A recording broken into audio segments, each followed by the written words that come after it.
hope you're doing all right. Yeah, so with the Crumble controlling a pneumatic system, I'd probably use motors.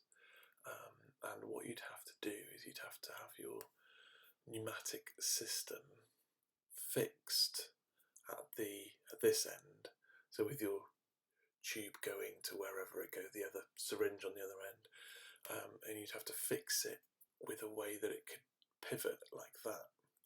And you'd create a piston with one of the motors by maybe putting something through the holes of the spokes, so it fixes on like that, so that as the wheel turns, it pushes the syringe in,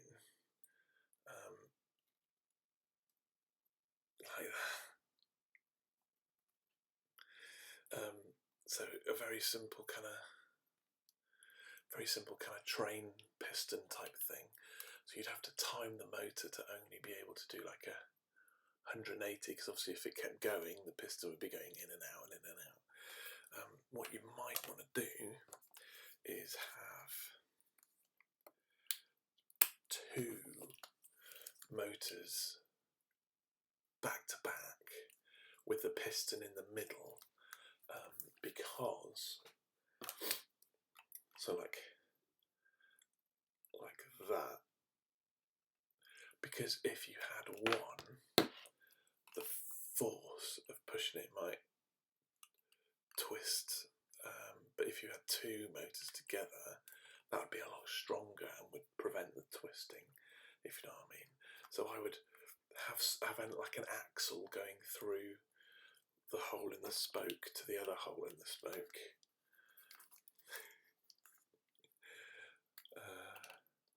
Somehow like that, so that when they turn, it pushes the syringe. That's how I would do it. Hope that's helpful. Right, I'll talk you through it. You've got your battery pack, your Crumble, your switch, your motors, and your sparkles. So you build your Volcano, and you put your sparkles in, the top shining, so that almost like the liquid in the tube disperses the light, so it kind of glows. So you press your switch, or you cover your light sensor, whichever is your input. That will trigger the sparkles to start. So you want to start on like the lowest heat setting, so you could have a red, and then they kind of gradually fade to orange, and then they gradually fade to yellow.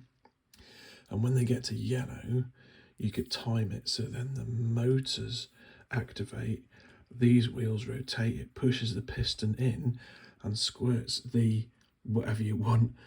Might be good to have red food colouring in some water, because that, if you use custard, the lights won't shine through it, but if you add water, red food colouring, the lights would sort of pick up on that, and then as this piston goes, all of the liquid would kind of push out the top and dribble down the side of the Volcano with the lights, and you can make the lights flash then.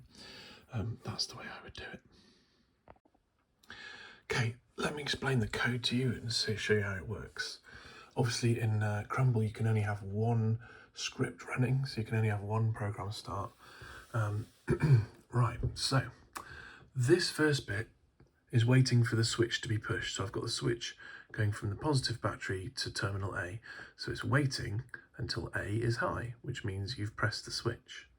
Then I've got a couple of variables, T and U, and I've set them to 0. I've declared them there and I've assigned them a value of 0. Then I've got this loop, and what this loop does, it says keep going until T is over 200. Increase T by 2, set sparkle, and I've actually allocated that T variable to the red element of the LED, and then wait 200 milliseconds. So what that's going to do is it's going to start the red element of the sparkle on 2, and then the next time it runs it will be 4, and then 6, 8, 10, 12, it'll keep going until T is over 200, giving the impression that the red light starts off dim and gets brighter and brighter. Now when the red has reached over 200, it then activates the green element of the LED, and it does exactly the same thing. So it starts increasing the green. Now in light, green and red make yellow, so it's then beginning to turn the red from orange to yellow. So yeah, so they're all red, orange, yellow. Once it's at its yellowest, the motors will activate. Now remember, they are opposite each other, so one will need to be forward, one will need to be reverse. I've set it at 50%, which is quite a nice speed, not too fast. If you set that to 100%, then you'll get a shorter burst of liquid, but it might actually squirt rather than just dribble out of the volcano. 1 second seemed to be enough at 50% to get 180 degrees. Obviously, if you're going faster, you won't want it 1 second, you want it less than a second. Then the motors stop, and then I've got this little bit of code down here which makes the LED, the sparkle, pulsate red, because I've taken out the green element and I've just stuck with the red element.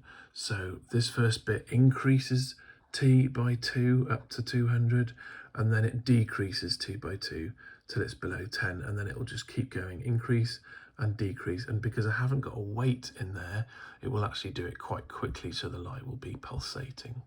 So those are the stages of the code. Happy volcanoing. Okay, so we now have a working model of what's going to happen. So I've copied my diagram. This is my setup. Obviously these two motors would be side by side, like this, with the piston in the middle.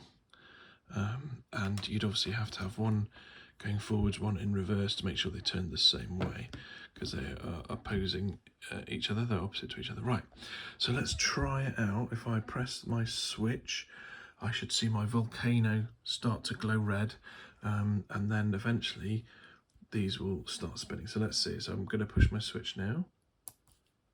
So there we go, it started to glow. I don't know if you can see on the camera, but it's red. It's glowing red, and then eventually it will start to glow yellow as it gets hotter and hotter. So the red's getting brighter, red's getting brighter. And now it should start to go a little bit more yellow. Yep, there it goes, a bit more yellow. And then when it gets to a hottest state, the motors will do their 180 degrees to push the syringe. Not too fast.